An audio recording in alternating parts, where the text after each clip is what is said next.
നമസ്കാരം. 6 വർഷം മുൻപ് കാണാതായ കാഞ്ഞിരപ്പള്ളി SD കോളേജിലെ 2ാം വർഷ ബികോം വിദ്യാർത്ഥിനി ജസ്ന മരിയ ജെയിംസിന്റെ തിരോധാന കേസ് തുടക്കത്തിൽ അന്വേഷിച്ച കേരള പോലീസ് അന്വേഷണത്തിന്റെ സുവർണ മണിക്കൂറുകൾ നഷ്ടപ്പെടുത്തിയതായി CBI റിപ്പോർട്ട്. കാണാതാകുന്ന കേസുകളിൽ ആദ്യത്തെ 48 മണിക്കൂർ നിർണായകമാണ്. ലോക്കൽ പോലീസ് ഈ കേസിന് മുൻഗണന നൽകിയില്ലെന്നും റിപ്പോർട്ടിലുണ്ട്. ലോക്കൽ പോലീസിനോ ക്രൈംബ്രാഞ്ചിനോ CBIക്കോ ജസ്ന എവിടെയാണ് എന്നതിന് ഒരു തെളിവും ലഭിച്ചിട്ടില്ല എന്നാണ് CBI റിപ്പോർട്ടിൽ പറയുന്നത്.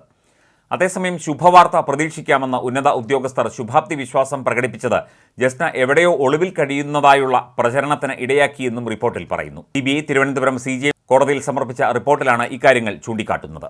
കേരളം, തമിഴ്നാട്, കർണാടകം, മുംബൈ തുടങ്ങിയ സ്ഥലങ്ങളിൽ പരിശോധന നടത്തിയ ശേഷമാണ് അന്വേഷണം അവസാനിപ്പിക്കാൻ CBI കോടതിയിൽ റിപ്പോർട്ട് നൽകിയത്.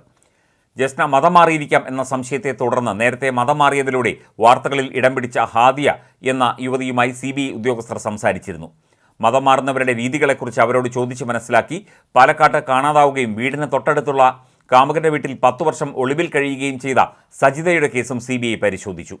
ഇരു കേസുകളെയും ജസ്നയുടെ കേസുമായി താരതമ്യം ചെയ്യാൻ കഴിയില്ല എന്ന നിഗമനത്തിലാണ് CBI എത്തിച്ചേർന്നത്.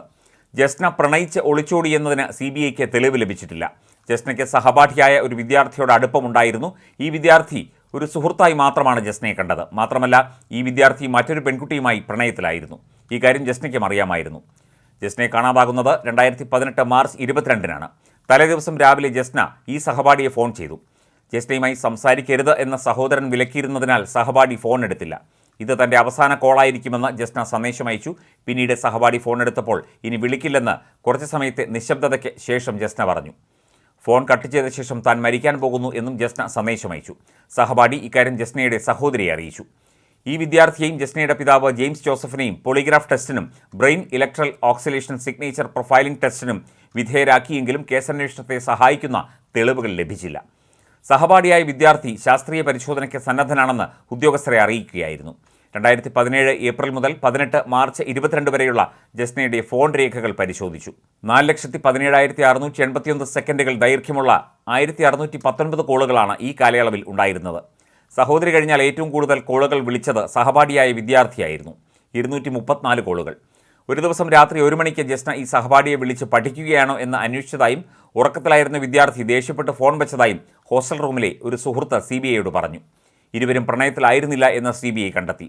ഈ സഹപാഠിയും ഹോസ്റ്റൽ മുറിയിലെ 3 കൂട്ടുകാരികളും ഒഴികെ ജസ്നയ്ക്ക് കോളേജിൽ മറ്റാരുമായും അടുപ്പമുണ്ടായിരുന്നില്ല. ജസ്ന പ്രണയിച്ച് ഒളിച്ചോടാനുള്ള സാധ്യതയില്ലെന്നാണ് സുഹൃത്തുക്കൾ മൊഴി നൽകിയത്. ജസ്ന മതവിശ്വാസിയായിരുന്നു. മതപരിവർത്തനത്തിനുള്ള സാധ്യതയുമില്ല.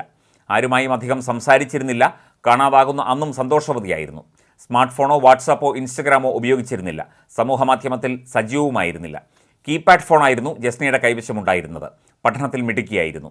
പല രീതിയിൽ അന്വേഷണം നടത്തിയിട്ടും സഹായകരമായ വിവരം ലഭിച്ചില്ല എന്നാണ് CBI inspector K. Nipun Shankar സമർപ്പിച്ച റിപ്പോർട്ടിൽ പറയുന്നത്.